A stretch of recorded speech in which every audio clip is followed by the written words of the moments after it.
Okay. Back on the laptop.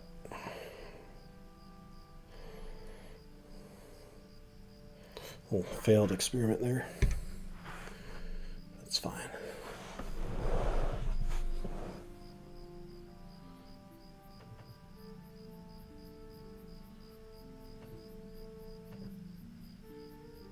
No. It's gonna test me if I'm a robot again.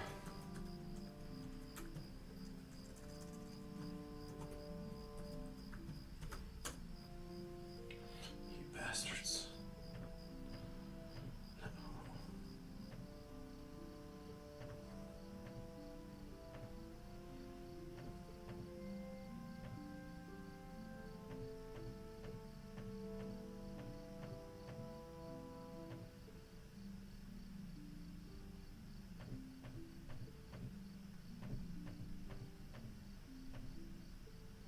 Please try again.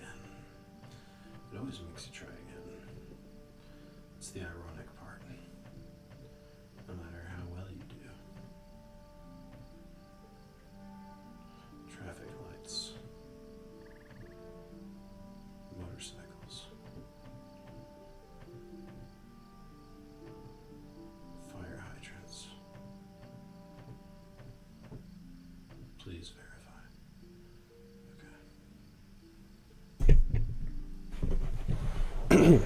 All right.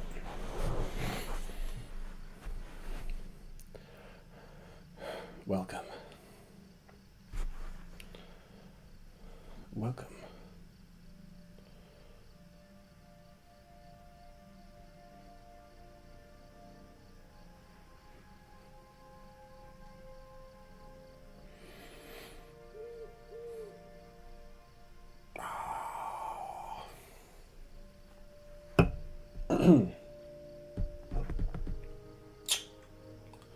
Today I'll be reading about World. The last one on the list. The very back. Volume 3.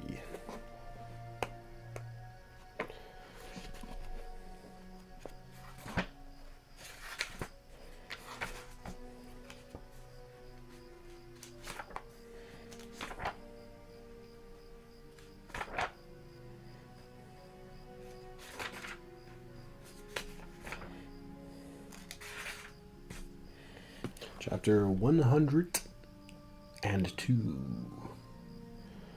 World. Introduction. So the pages 1, 2, 3, 4, 5, 6, 7, 8, 10, 11, 12. Oh my god. 12.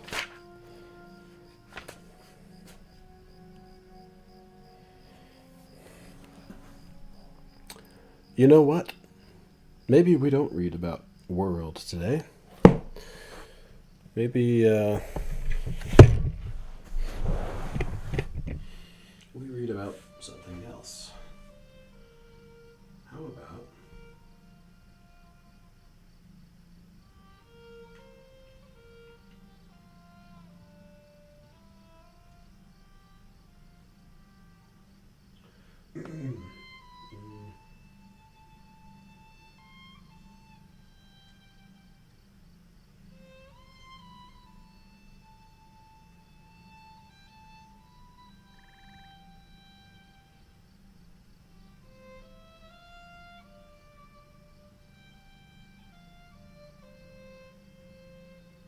Space, sense, science, relation, reasoning.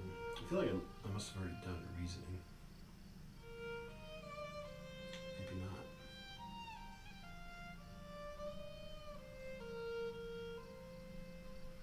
Mind, monarchy, metaphysics.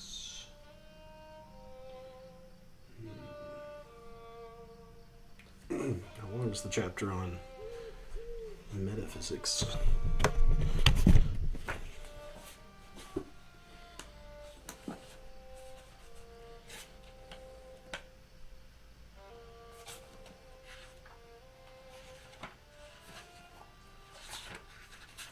1, 2, 4, 5, 6, 7, 8. Okay, 7.5.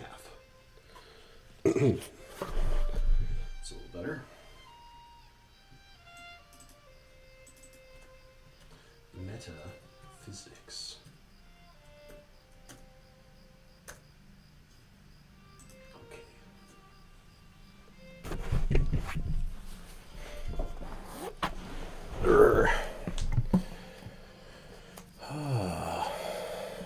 Check, check. Mic check.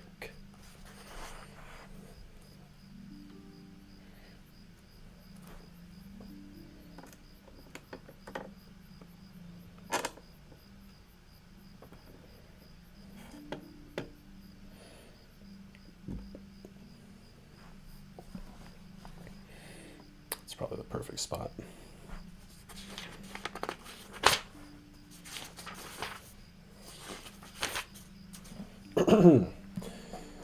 Chapter 57, Metaphysics. Introduction. In this chapter,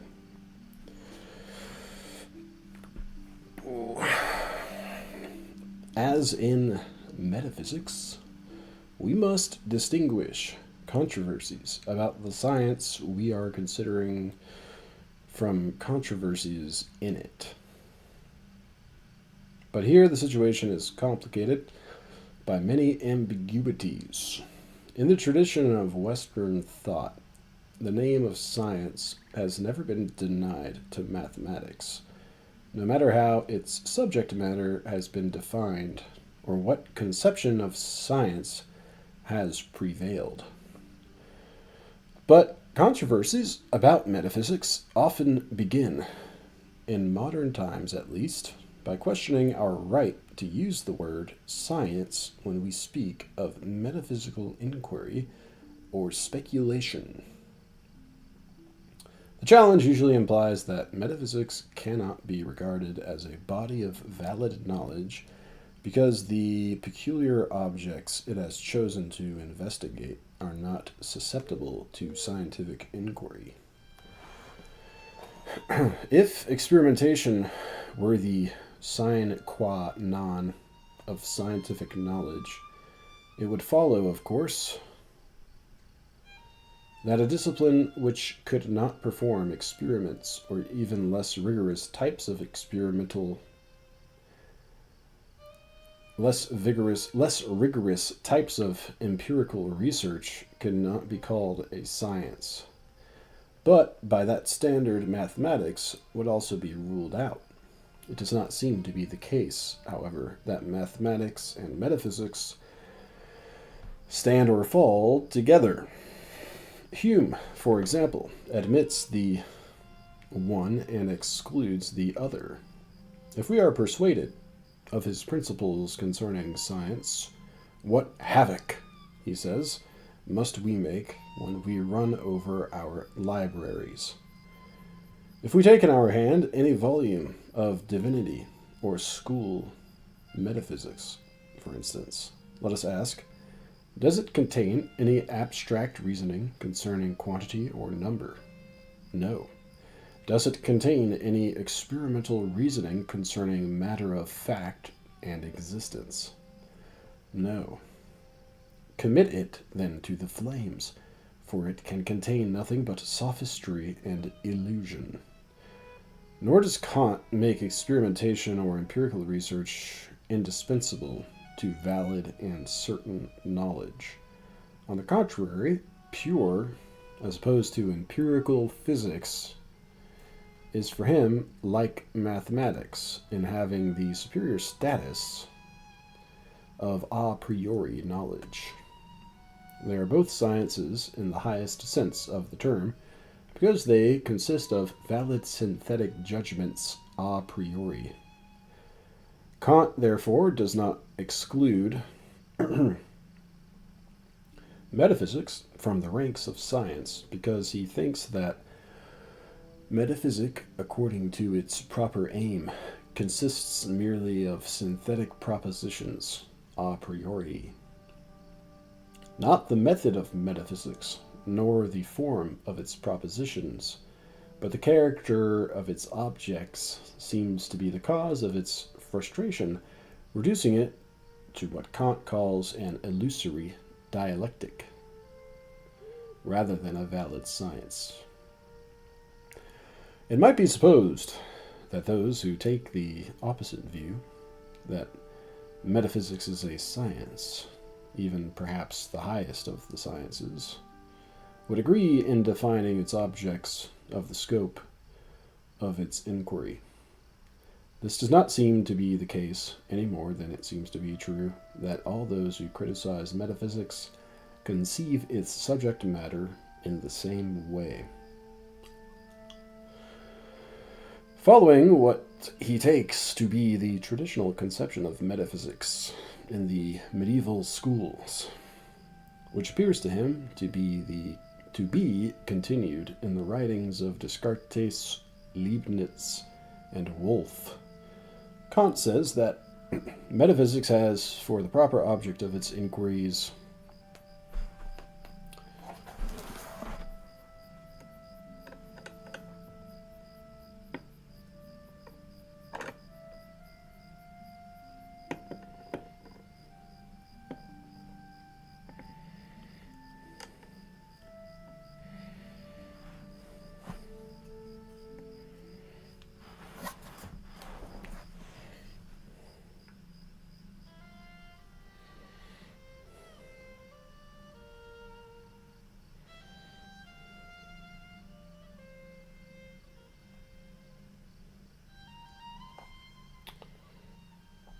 metaphysics has, for the proper object of its inquiries, only three grand ideas: God, freedom, and immortality.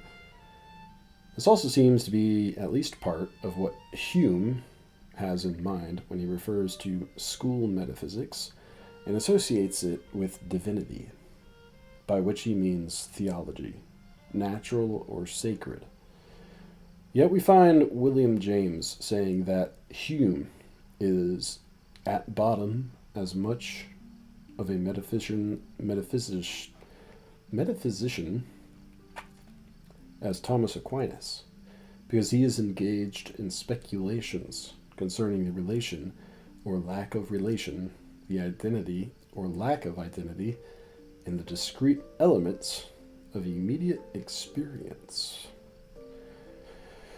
Here the question seems to be not about God, freedom, and immortality, but about the existence of enduring substances underlying all perceptible qualities, or about a fixed order of reality behind the sequence of phenomena in experience. According to James, the whole question of interaction and influence between things is a metaphysical question and cannot be discussed at all by those who are unwilling to go into matters thoroughly. In the preface to his Principles of Psychology, James declares his plan to limit his own inquiries to what can be known by the empirical methods of the natural sciences. Psychology, like physics, must assume certain data. The discussion of these assumptions, he says, is called metaphysics and falls outside the province of this book. The data assumed by psychology, just like those assumed by physics and the other natural sciences, must sometime be overhauled. The effort to overhaul them clearly and thoroughly is metaphysics. But metaphysics can only perform her task well when distinctly conscious of its great extent. The implication seems to be not that metaphysics is impossible, but rather that metaphysics, as James conceives it, does not yet exist in any mature or satisfactory development. Only a metaphysics alive to the weight of her task, he writes, can hope to be successful. That will perhaps be centuries hence.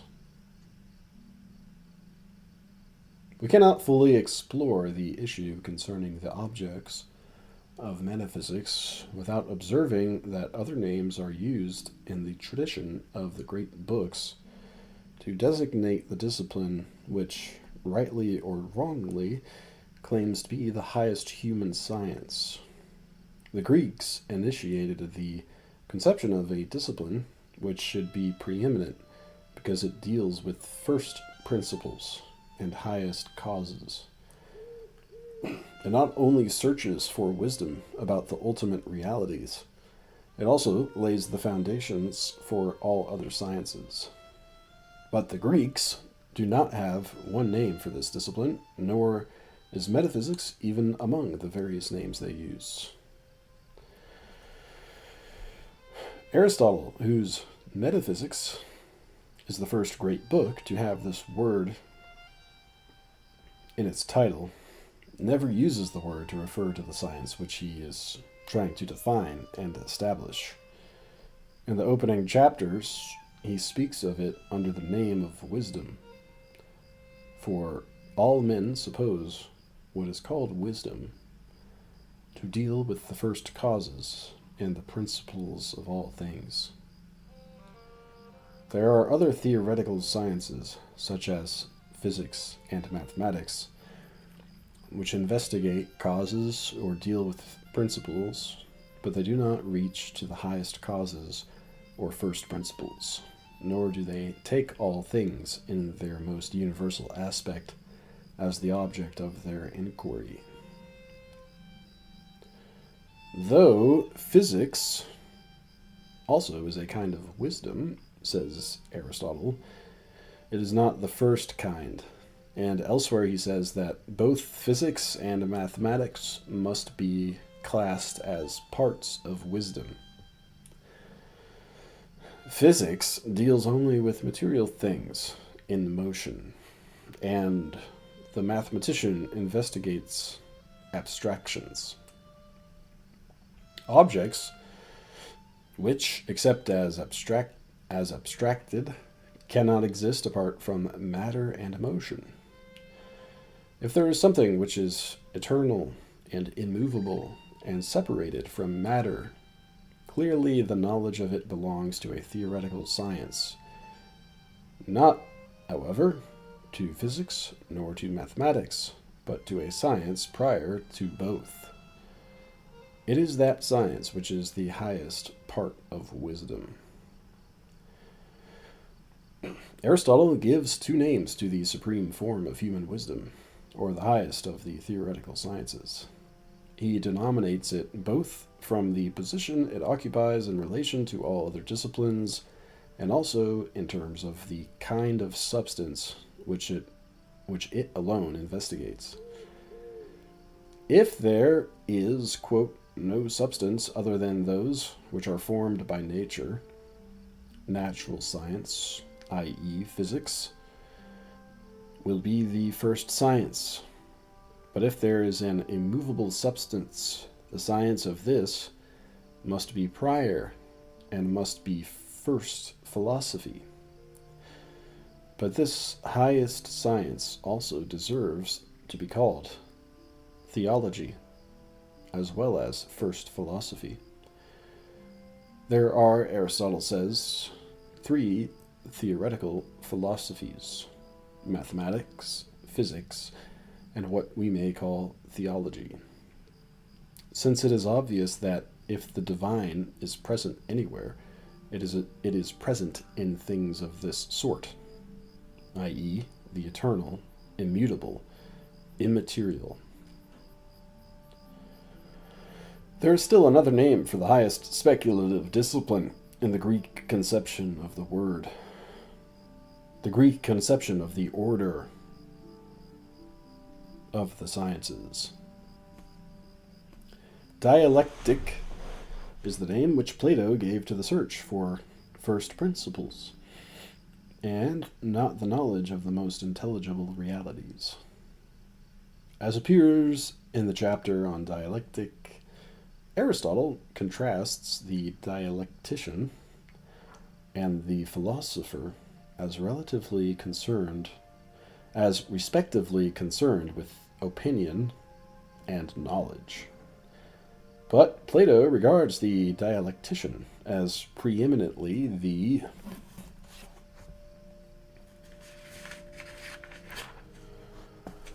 philosopher.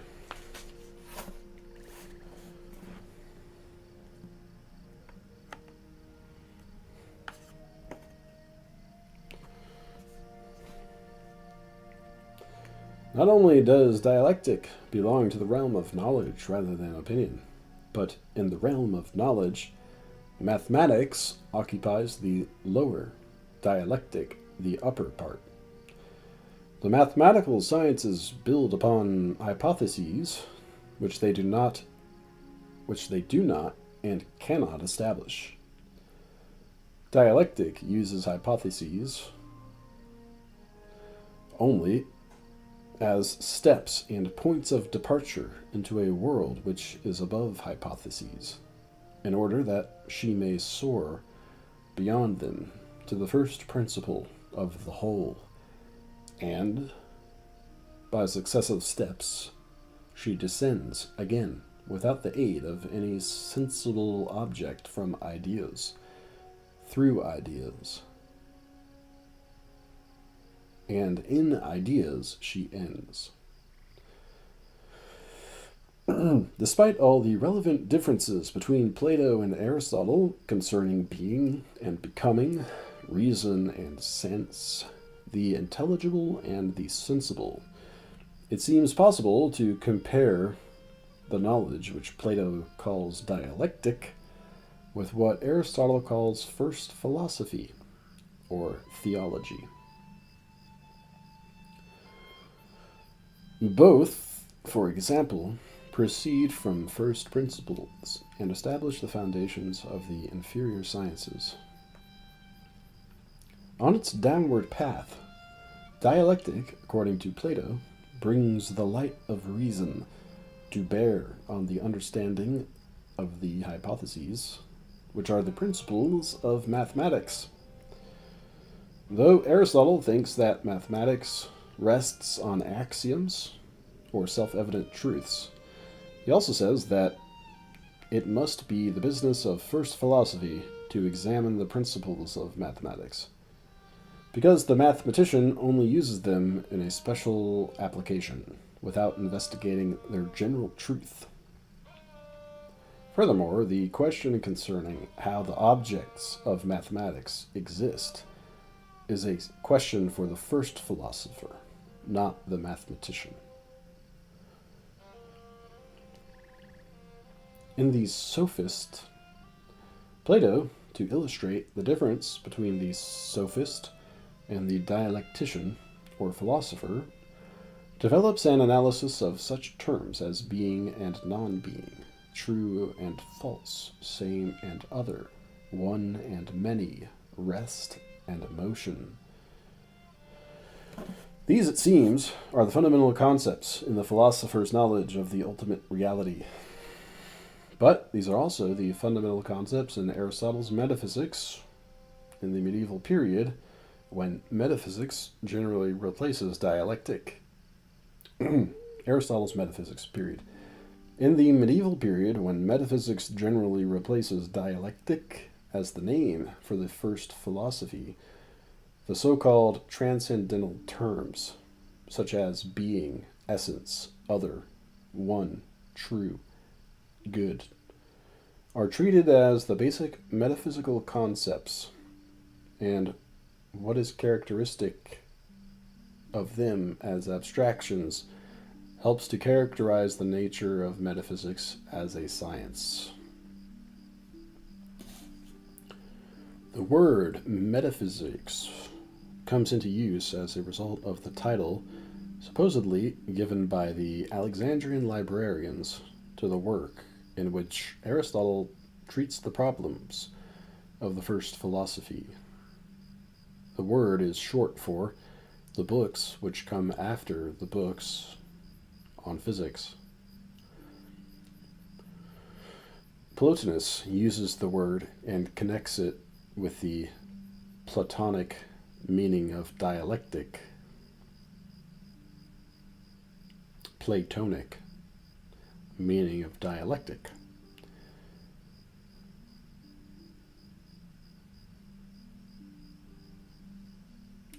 In the training of the metaphysician, he says, dialectic is the ultimate study. Dialectic, according to Plotinus, is the method or discipline that brings with it the power of pronouncing with final truth upon the nature and reality of things, what each is, how it differs from others, what common quality all have, to what kind each belongs, and in what rank each stands in its kind, and whether its being is real being, and how many beings there are, and how many non-beings to be distinguished from beings. But we must not think of dialectic, Plotinus declares, as the mere tool of the metaphysician.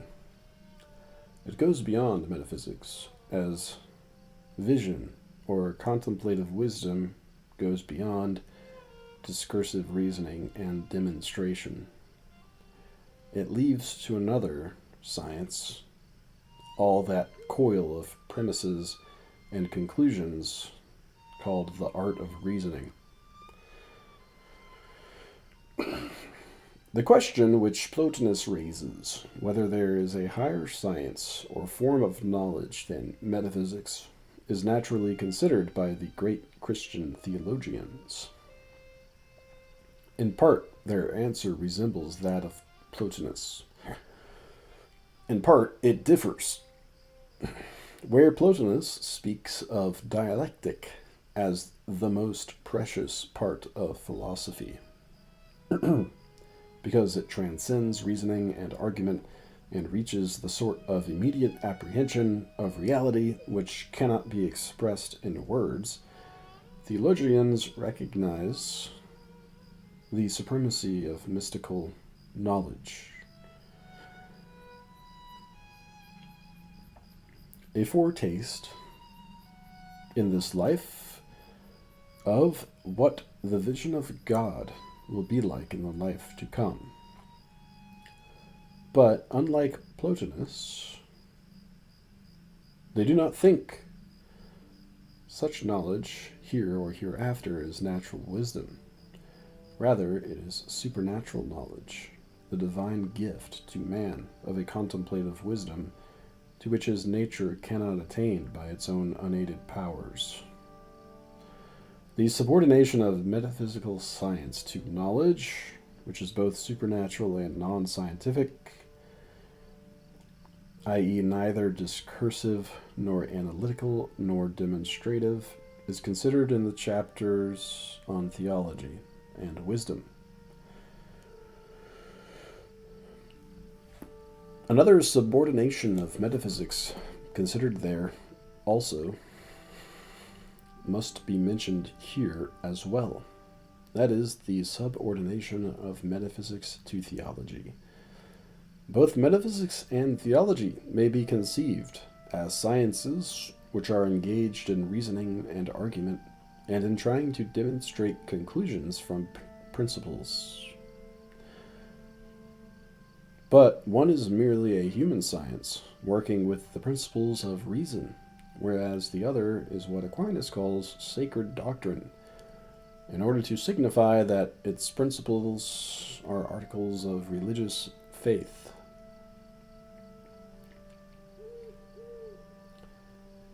In the hierarchy of human sciences, metaphysics remains supreme.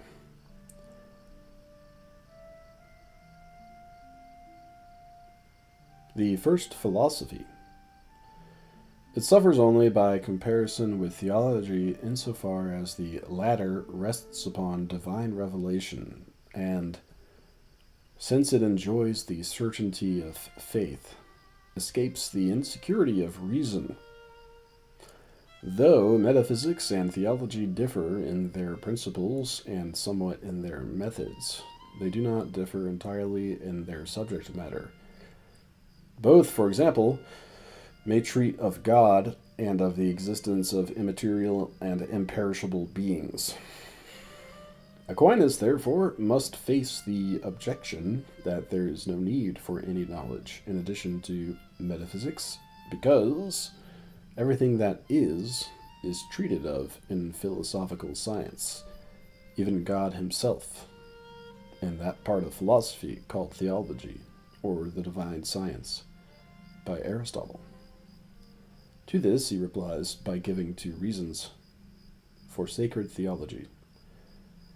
It is necessary, he says, for the salvation of man that certain truths which exceed human reason should be made known to him by divine revelation, even as regards those truths about God which human reason could have discovered. It was necessary that man should be taught by a divine revelation, because the truth about God, such as reason could discover, would only be known by a few, and that after a long time, and with the admixture of many errors. Furthermore, he continues, there is no reason why those things which may be learnt from philosophical science, so far as they can be known by natural reason, may not also be taught us by another science, so far as they fall within revelation.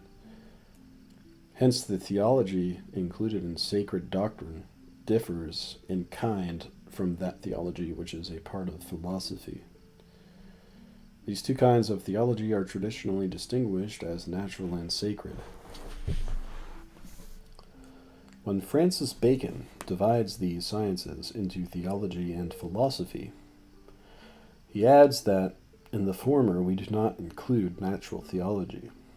Natural theology is the divine part of philosophy, yet it is clearly distinct from sacred theology of what Bacon calls inspired divinity. The distinction, in whatever language it is made,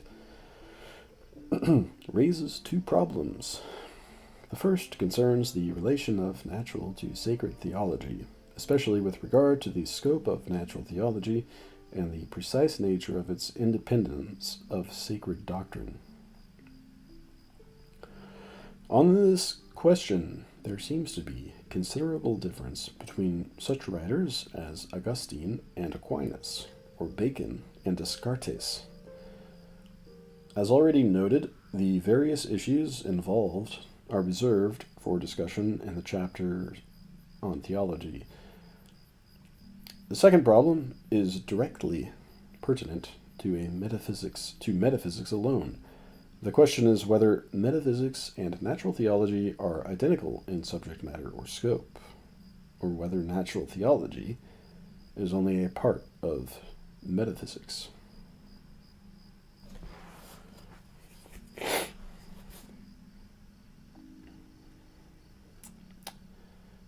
Aristotle seems to answer this question when he suggests that first philosophy and theology are interchangeable designations for the highest branch of speculative knowledge. To the extent that he declares this science to be an inquiry concerning the existence and nature of immaterial and imperishable substances, his definition of the object of metaphysics would seem to justify the title of theology. Descartes, who also separates metaphysics from physics by reference to the immateriality and materiality of the substances which are their objects, even more explicitly seems to give the whole of metaphysics a theological character. In the preface to his Meditations on the First Philosophy, he says that he is concerned to treat of God and the human soul. For as he explains to the professors of sacred theology of the Sorbonne, I have always considered that the two questions respecting God and the soul or the chief of those that ought to be demonstrated by philosophical rather than theological argument. Though he adds the freedom of the human will to the existence of God and the immortality of the soul, Kant's definition of the objects of metaphysical speculation similarly make metaphysics an inquiry into things which lie outside the realm of physics and associates it with the traditional subject matter of theology, at least in the sense that here reason tries to prove propositions which are the main tenets of religious faith. In his preface to the first edition of the Critique of Pure Reason, Kant remarks that when reason finds itself compelled to have recourse to principles which transcend the region of experience, it falls into confusion and contradictions. The arena of these endless contests is called metaphysic.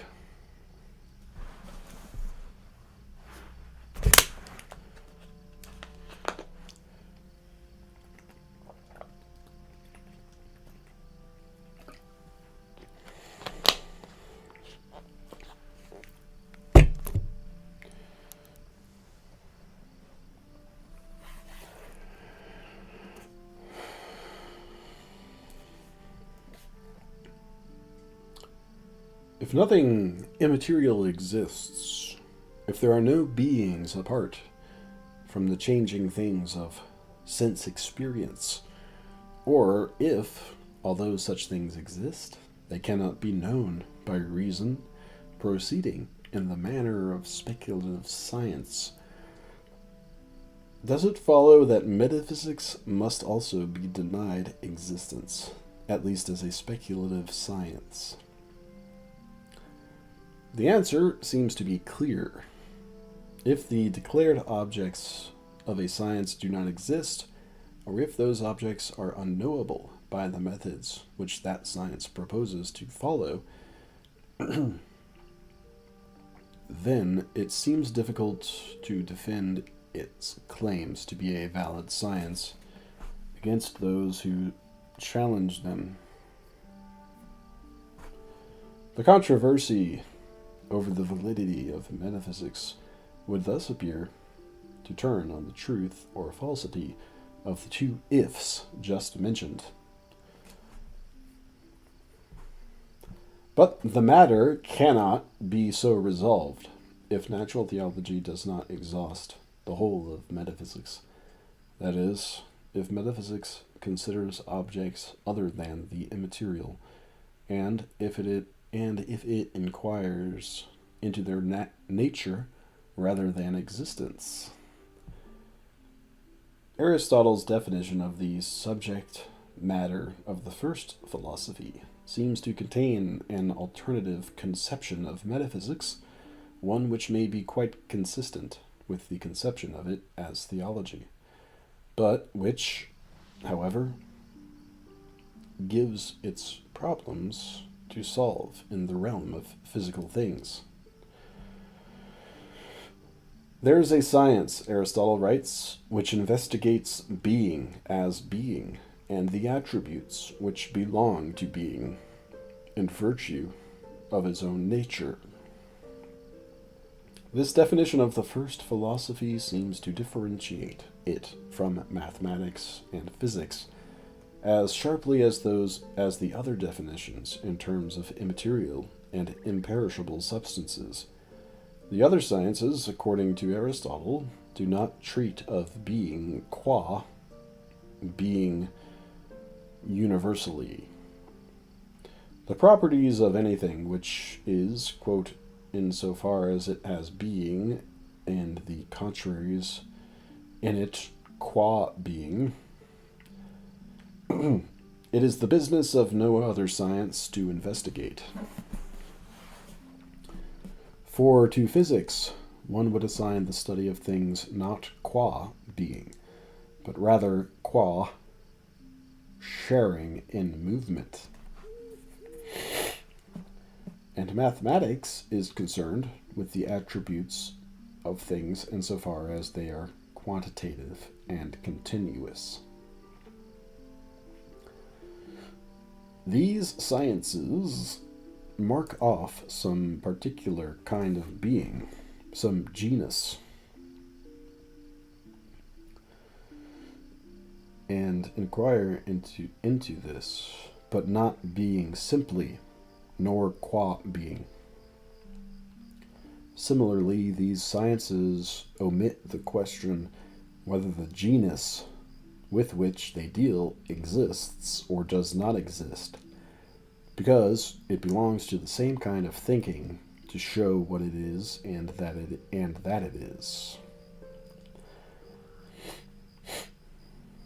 Only the first philosophy does not inquire about particular subjects, insofar as each has some attribute or other, but speculates about being, insofar as each particular thing is. Its subject matter, then, includes all existing things as existing, and involves not only the question how anything which exists exists, i.e., the properties of being, but also the question whether certain things whose existence can be questioned do in fact exist. Whatever truths hold good for all things qua being, such as the principle that the same thing cannot both be and not be in the same respect at the same time, belong to the first philosophy, even though, as in this case Aristotle points out, the law of contradiction may also belong to logic as the principle of demonstration.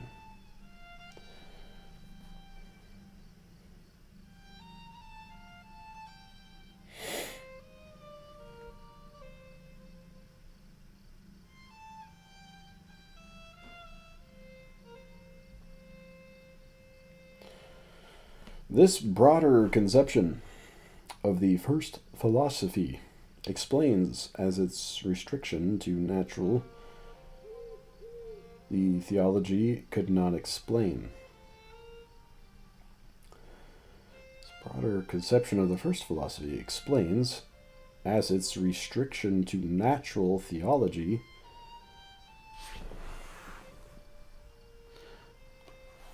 could not explain why the central books in Aristotle's Metaphysics treat of sensible physical substances, their nature as substances, the distinction between substance and accident, form and matter, potentiality and actuality, as principles of the composite nature of changing substances, and the properties of such existences, in virtue of their having being, e.g., their unity and divisibility, their sameness and otherness.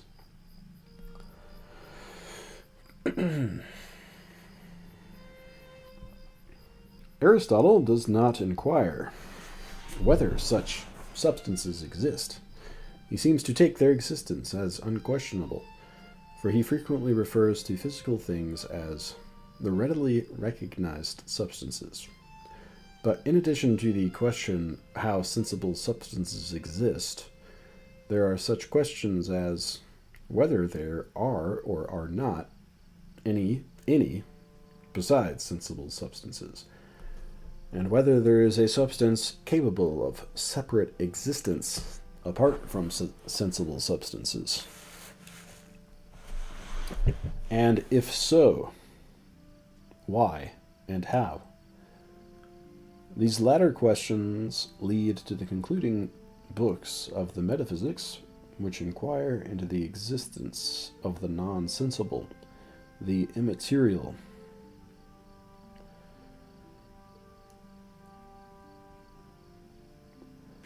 the immutable,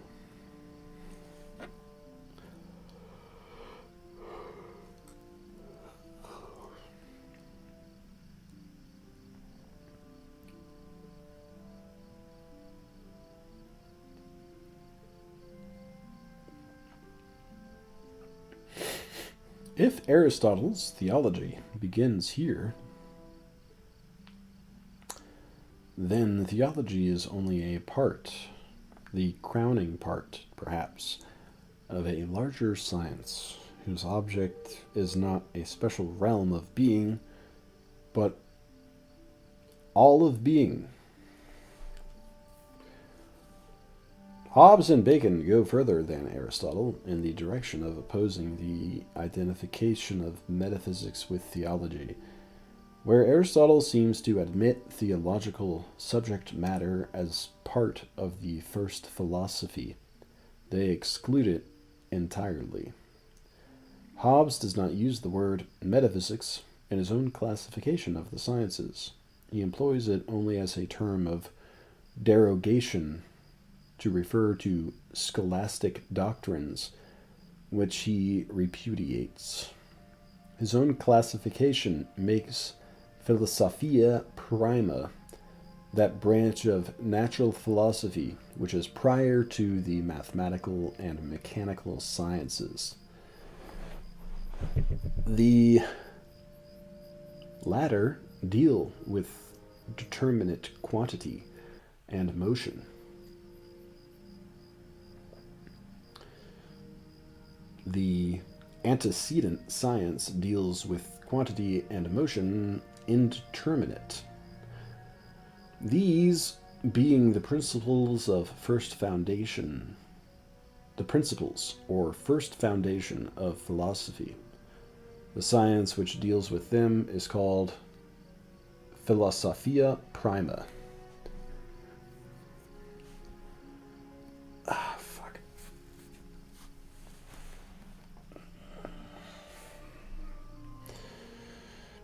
Bacon distinguishes between first philosophy and metaphysics, and between metaphysics and natural theology.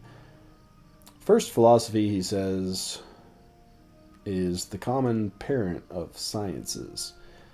It is concerned with axioms, not particular to any science, but common to a number of them, and also with the adventitious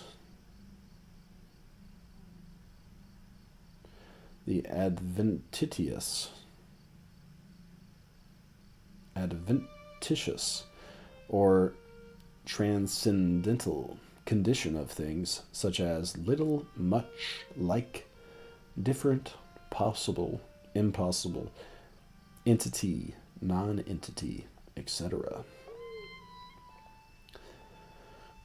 Natural theology, which is the divine part of philosophy, because it inquires about God, unity, goodness, angels, and spirits, is separate from the rest of natural philosophy.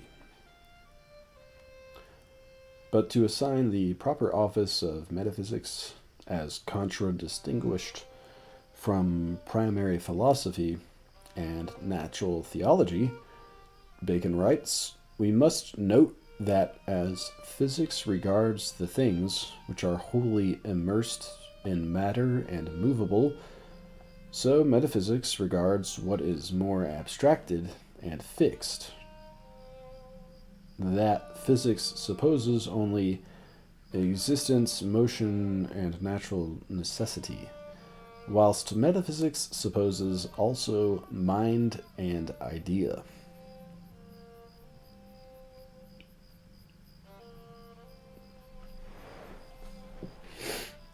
As we have divided natural philosophy into the investigation of causes and the production of effects, and referred the investigation of causes to theory, which we again divide into physical and metaphysical, it is necessary that the real difference of these two be drawn from the nature of the causes they inquire into. Physics, according to Bacon, inquires into efficient and material causes, metaphysics into formal and final causes, and as mechanics is the practical application of physical theory, so what Bacon calls magic is the principal doctrine that corresponds to the metaphysical theory of forms. Agreement or disagreement concerning the subject matter and problems of that which claims to be the highest human science, however named, does not seem to be uniformly accompanied by agreement or disagreement concerning the status and development of the discipline in question.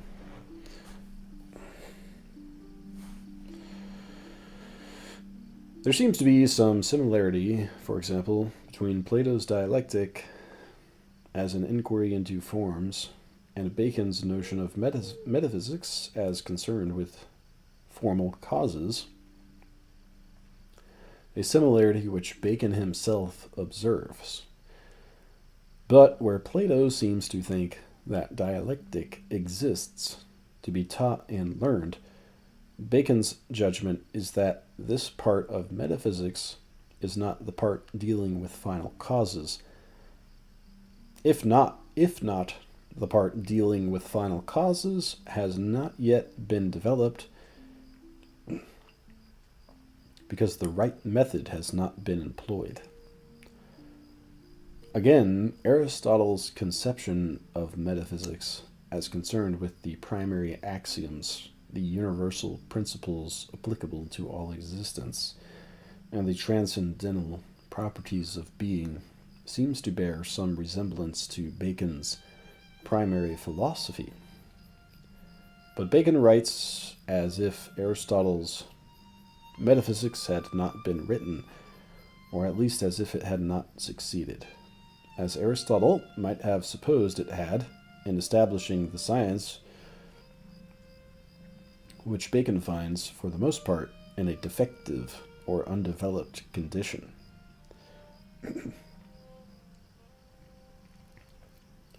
If we turn to natural theology, either as a part of metaphysics with Aristotle, or as separate from metaphysics with Bacon, or as identical with metaphysics with Descartes, we find the same situation.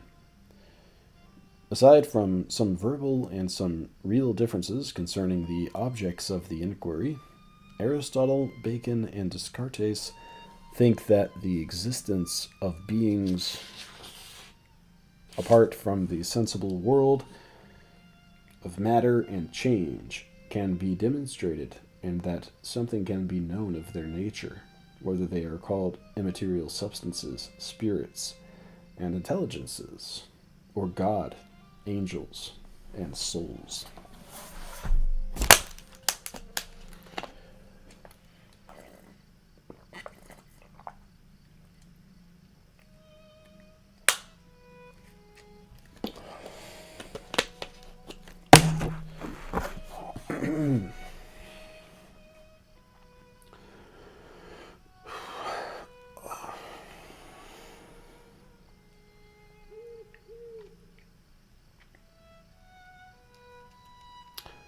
With some alterations in language and thought, Plato and Plotinus, Augustine and Aquinas, Spinoza and Locke can be added to this company.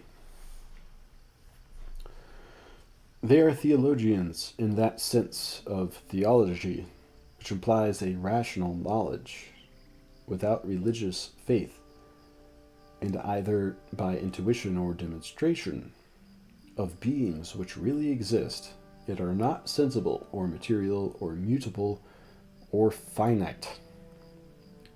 Spinoza, for example, does not use the word metaphysics, but he holds that the human mind possesses an adequate knowledge of the eternal and infinite essence of God. Although Locke's use of the word metaphysics is derogatory, and though the purpose of his essay concerning human understanding is to prevent human inquiries from extending beyond man's capacities, he attributes greater certainty to our knowledge of God and the soul than to our knowledge of bodies, and finds no greater difficulty in our speculations about spirits than about particles of matter. experimenting and discovering in ourselves knowledge and the power of voluntary emotion, as certainly as we experiment or discover in things without us, the cohesion and separation of solid parts, which is the extension and motion of bodies. Locke writes, "We have as much reason to be satisfied with our notion of immaterial spirit as with our notion of body, and the existence of the one as well as the other. But whichever of these complex ideas be clearest, that of body or immaterial spirit, this is evident that the simple ideas that make them up are no other than what we have received from sensation or reflection, and so is it of all our other ideas of substances, even of God himself." As we have already seen, Hume and Kant deny metaphysics, so far as it is identified with what is traditionally natural theology, the status of a valid theoretical science.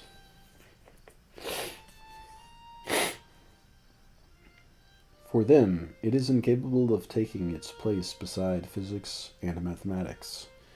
Hume, in addition, denies validity to metaphysical speculation concerning causes and substances in the natural order.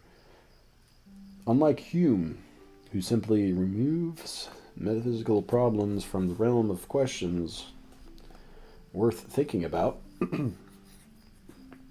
Kant does not reject the problems, but rather offers alternative methods of satisfying and solving them. He hopes thereby to accomplish a reformation of physical inquiry. The existence of God, freedom, and immortality must be affirmed, Kant thinks, and the order of practical, not speculative reason. They are indispensable conditions of the necessary object of our will, that is to say, conditions of the practical use of pure reason. Yet, he adds, we cannot affirm that we know and understand. I will not say the actuality, but even the possibility of them. Furthermore, by redefining metaphysics to mean any system of knowledge a priori that consists of pure conceptions, Kant not only gives his fundamental treatises in morals and ethics a metaphysical character, but sees the possibility of a genuine metaphysic emerging from the critique of pure reason. Once the dogmatism of metaphysic has been removed, that is, the presumption that it is possible to achieve anything in metaphysic without a previous criticism of pure reason, it may not be too difficult to leave a bequest to posterity in the shape of a systematical metaphysic carried out according to the critique of pure reason. Kant's transcendental philosophy, and especially what he calls the architectonic of pure reason, is in a sense that metaphysic already begun. And subject matter, if not in its method or conclusions, it resembles the traditional inquiry concerning the universal principles and transcendental properties of being. The objects of natural theology are, of course, excluded as being beyond the power of reason to know in a speculative manner. Metaphysics, as a possible science, is for Kant nothing more than the inventory of all that is given us by pure reason, systematically arranged. Such a system of pure speculative reason he says in his original preface to the critique, I hope to be able to publish under the title of Metaphysics of Nature. And in the last pages of the critique, wherein he criticizes all speculative efforts in the sphere of natural theology, Kant reaffirms the speculative and the practical use of pure reason to constitute a metaphysic of nature and a metaphysic of ethics. The former, he says, is what is commonly called metaphysic in the more limited sense. Both together form properly that department of knowledge which may be termed in the truest sense of the word philosophy. The path which it pursues is that of science, which, when it has been discovered, is never lost and never misleads. Controversies about metaphysics can be distinguished from metaphysical controversies. That is, disputes within the field of metaphysical thought. We have confined our attention to the former throughout this chapter, but it may not be possible to judge, much less resolve, the issues about the scope, methods, and validity of metaphysics without engaging in, or at least facing, issues which are themselves metaphysical. It's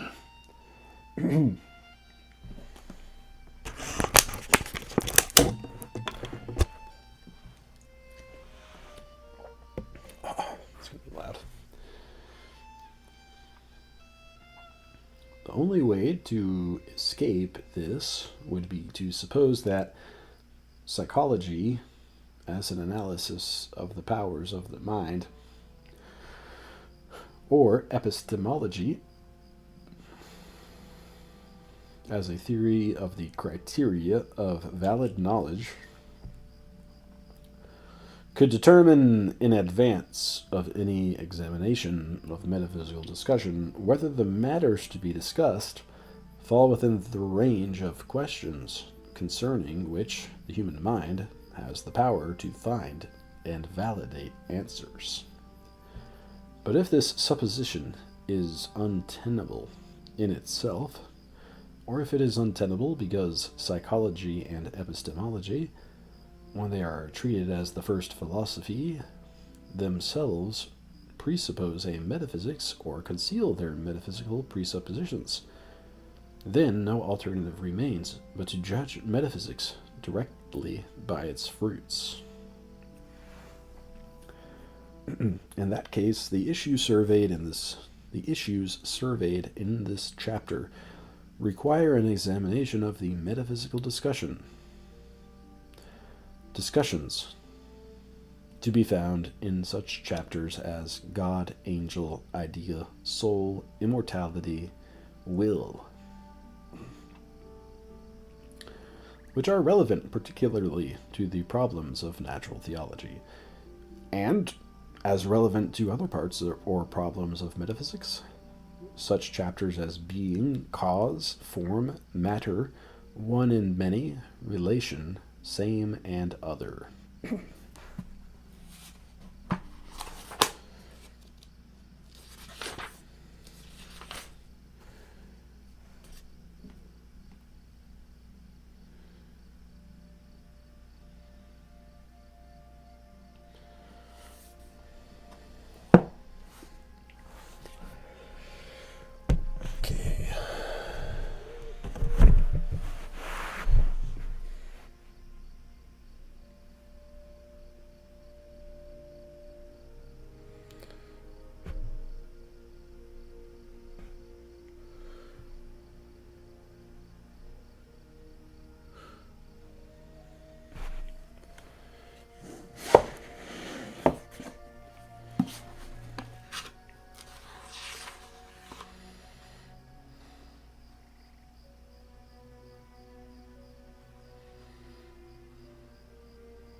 jeez. Somebody's fucking hair from the 1950s. I guess it could be my hair. One of my hairs.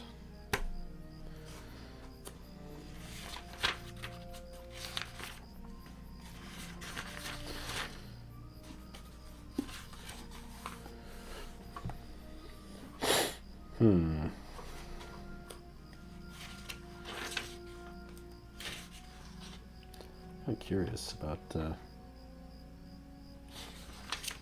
what Summa Theologica reads like.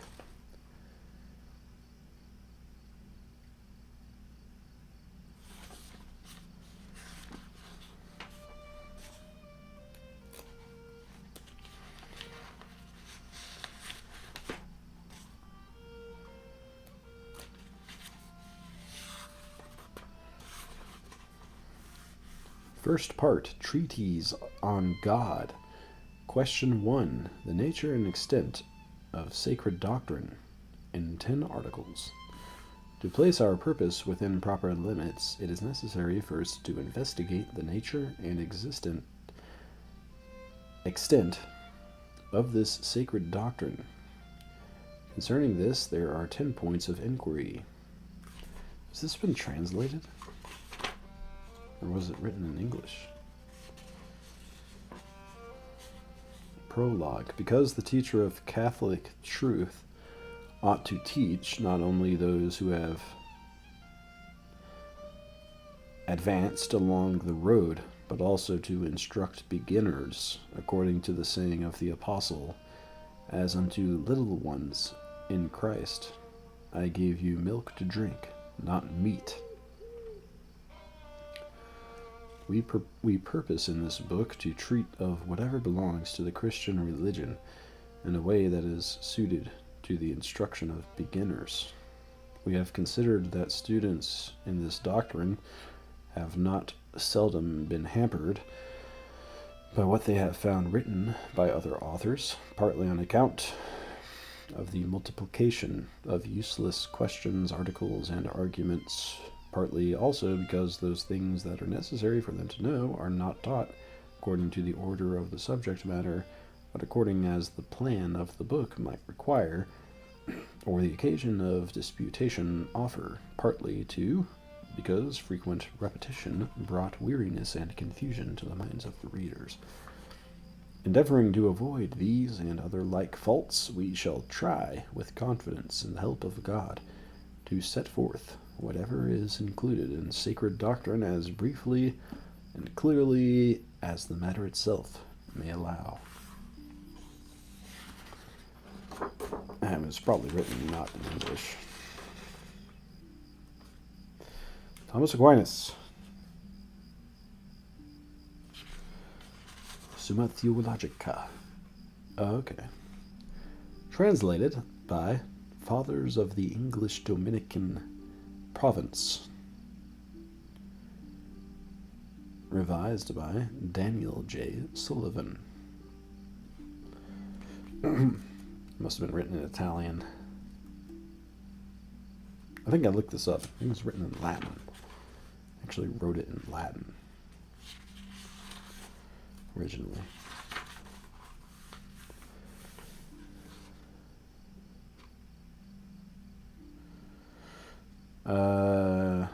To place our points within proper limits, it is necessary first to investigate the nature and extent of this sacred doctrine. Concerning this, there are 10 points of inquiry on the necessity of this doctrine, whether it is a science, whether it is one or many, whether it is speculative or practical, how it is compared with other sciences, whether it is wisdom, what is its subject matter, whether it is a matter of argument, whether it rightly employs metaphors and similes, whether the sacred scripture of this doctrine may be expounded in different senses. Article 1. Whether besides philosophy any further doctrine is required. We proceed thus to the first article. It seems that, Besides philosophical doctrine, we have no need of any further knowledge. Objection 1. For man should not seek to know what is above reason. Seek not the things that are too high for thee, but those things which fall under reason are fully treated of in the philosophical sciences. Therefore, any other knowledge besides philosophical science is superfluous. Objection 2. Further, knowledge can be concerned only with being, for nothing can be known except truth, and truth is convertible with being. Convertible. But philosophical science treats of all being, even God himself, so that there is a part of philosophy called theology, or the divine science, as Aristotle has proved. Therefore, besides philosophical doctrine, it's a reference to metaphysics, there is no need of any further knowledge. On the contrary, it is written, all Scripture inspired of God is profitable to teach, to reprove, to correct, to instruct in justice. Now Scripture inspired of God is no part of the philosophical sciences, which have been built up by human reason. Therefore, it is useful that besides philosophical doctrine, there should be other knowledge that is inspired of God. I answer that it was necessary for man's salvation that there should be a knowledge revealed by God, besides the philosophical sciences built up by human reason. First, indeed, because man is directed to God as to an end that surpasses the grasp of his reason. The eye hath not seen, O God, besides thee, what things thou hast prepared for them that wait for thee. But the end must first be known by men who are to direct their thoughts and actions to the end. Hence it was necessary for the salvation of man that certain truths which exceed human reason should be made known to him by divine revelation. Even as regards those truths about God which human reason can discover, it was necessary that man should be taught by divine revelation, because the truth about God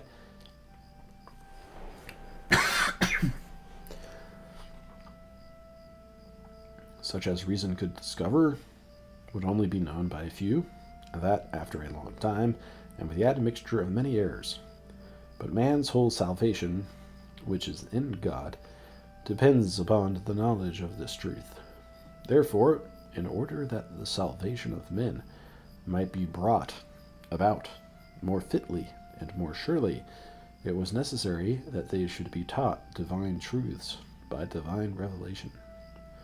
It was therefore necessary that, besides the philosophical sciences discovered by reason, there should be a sacred science obtained through revelation. Reply Objection 1.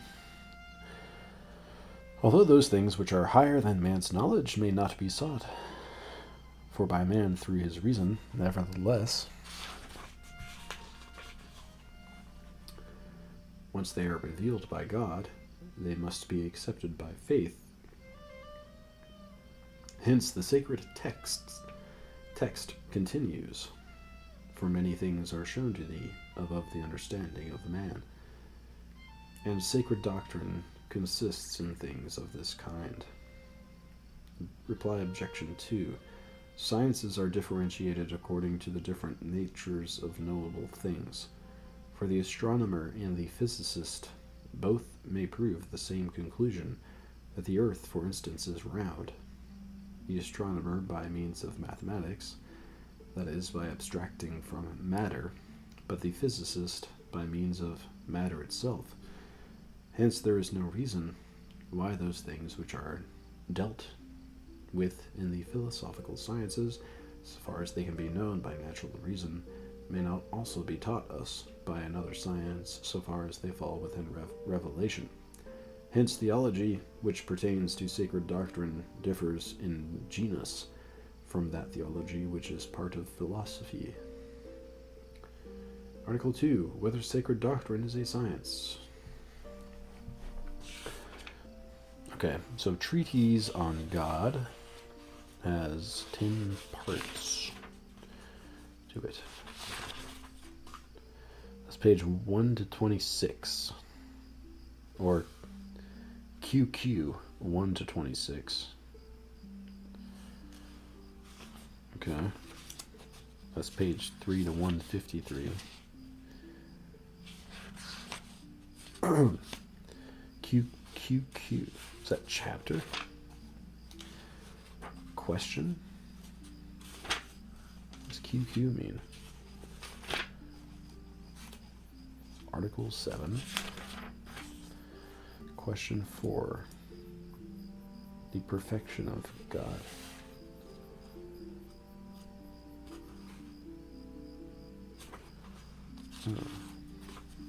Okay. More thorough contents. Okay, so there's the first part is the Treatise on God, and it's divided into questions. The nature, and the first question is the nature and extent of sacred doctrine in 10 articles. Okay. Article 1. Whether besides philosophy. Article 4. Article 7. Article 8. And then we get to the next Article 10. And then we get to the next question, which should be the existence of God in 3 articles. Is that how this is divided? This entire thing? Let's skip to Treatise on the Trinity.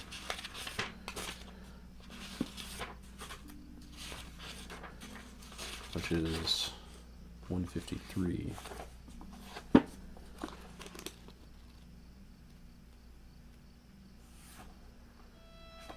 In 5 articles.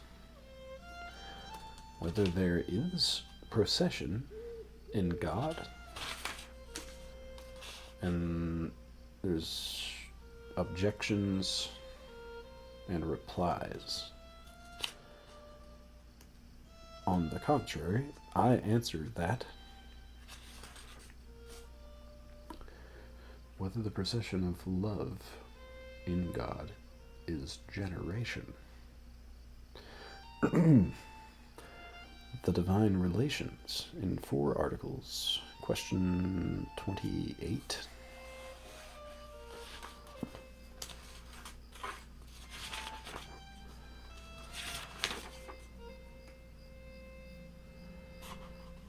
That's okay.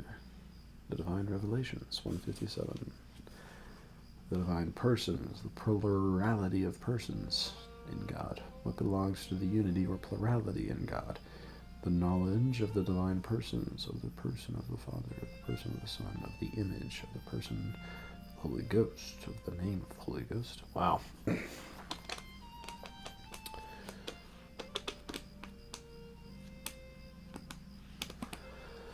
I don't know, I might have to read this after all the ideas.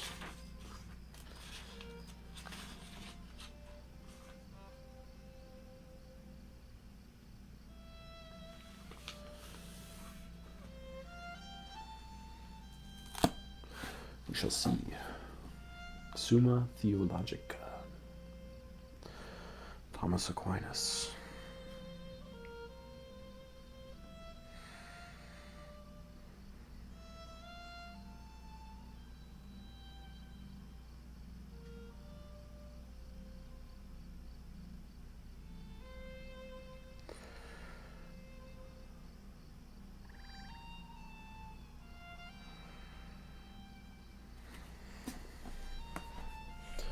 But I feel like reading Aristotle would be a good precursor.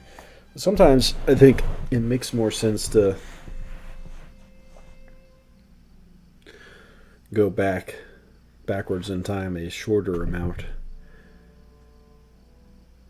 than the shorter amount first, and then proceed backwards, because like the older stuff is like more difficult.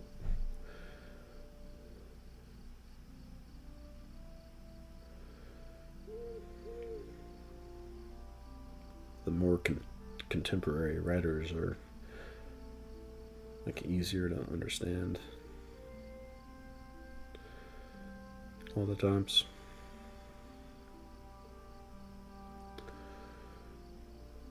There's also Augustine.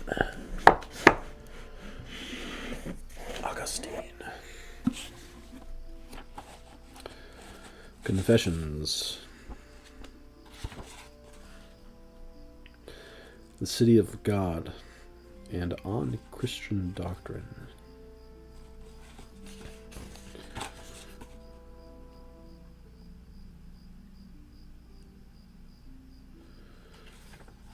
I actually listened to Confessions on audiobook like multiple times, I think.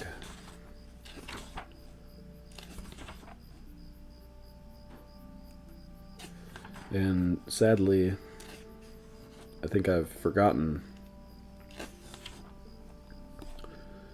some of the more impactful parts of it that I used to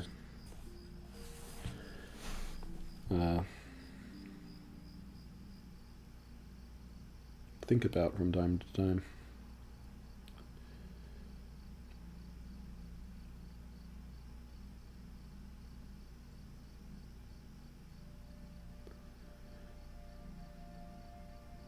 But I guess I can read it if I want.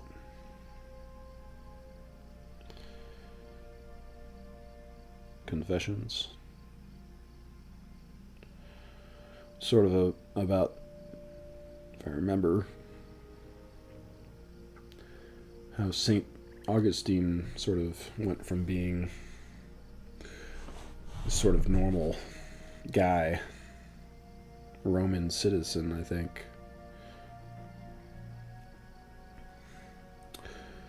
who would like chase women and, you know,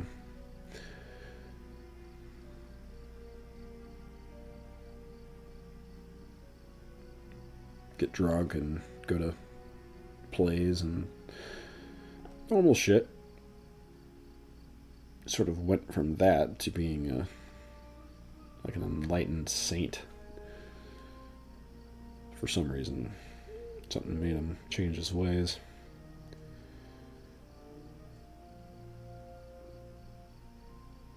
I think he was like a lawyer by trade.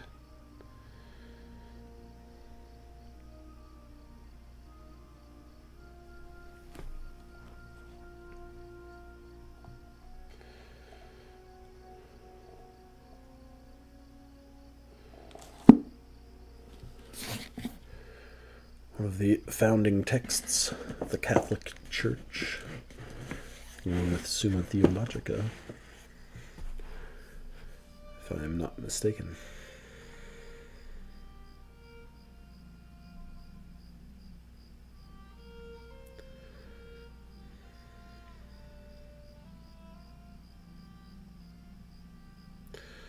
But I could also read some like fictional stuff that might be more entertaining. Like the one about the giants doing their sort of ridiculous adventures. I could read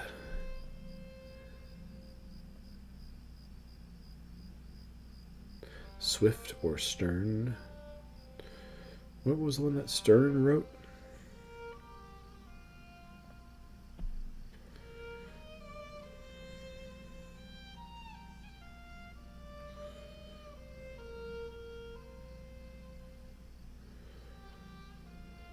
I could read some of the Russian literature.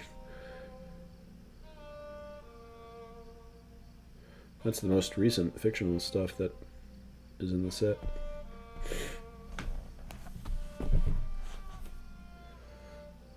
Tolstoy and Dostoevsky.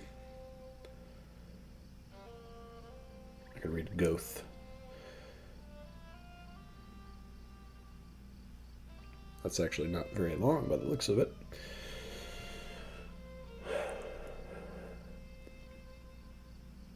Chaucer, Dante.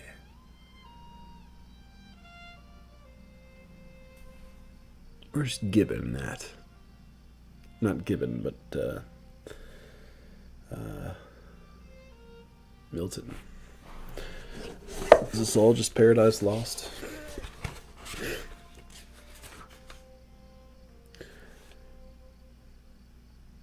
Yeah, some other stuff.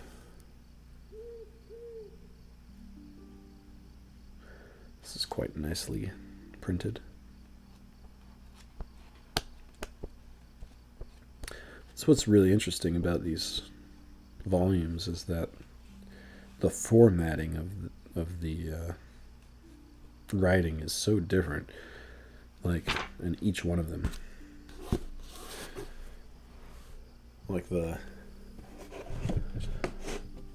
just the layout of the text and the different kinds of graphics there might be, and the fonts, the font sizes, the font styles, punctuation, spacing, all that stuff. This could not have been easy to print this set. It's been a huge effort.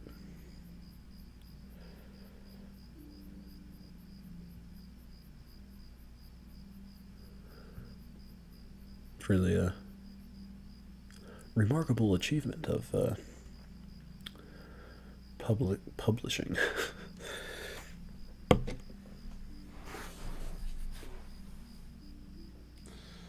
Alright, let's cross Metaphysics off.